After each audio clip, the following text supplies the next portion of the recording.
How strange it seems, these Hebrews in their graves, close by the street of this fair seaport town, silent beside the never silent waves, at rest in all this moving up and down.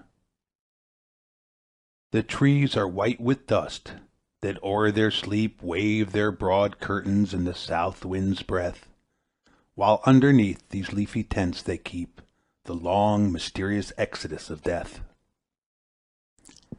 And these sepulchral stones, so old and brown, that pave with level flags their burial place, seem like the tablets of the law thrown down and broken by Moses at the mountain's base.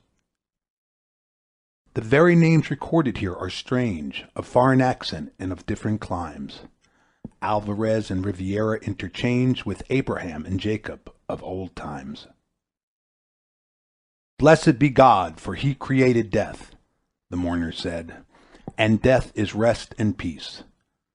Then added, in the certainty of faith, and giveth life that nevermore shall cease. Closed are the portals of their synagogue. No psalms of David now the silence break. No rabbi reads the ancient Decalogue, in the grand dialect the prophets spake. Gone are the living, but the dead remain, and not neglected, for a hand unseen, scattering its bounty like a summer rain, still keeps their graves in their remembrances green. How came they here? What burst of Christian hate, what persecution, merciless and blind, drove o'er the sea, that desert desolate, these Ishmaels and Hagars of mankind? They lived in narrow streets and lanes obscure, Ghetto and Judenstrasse, in murk and mire, taught in the school of patience to endure the life of anguish and the death of fire. All their lives long, with the unleavened bread and bitter herbs of exile and its fears, the wasting famine of the heart they fed, and slaked its thirst with marah of their tears.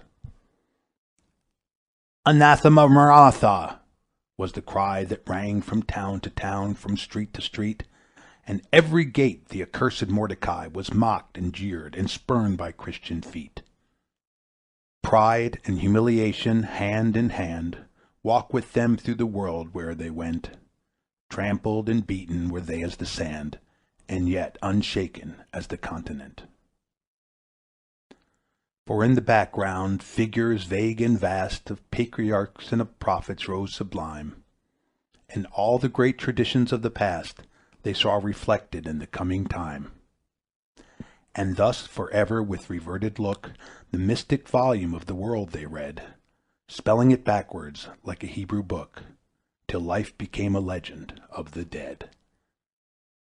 But what once has been shall be no more. The groaning earth in travail and in pain brings forth its races, but does not restore, and the dead nations never rise again.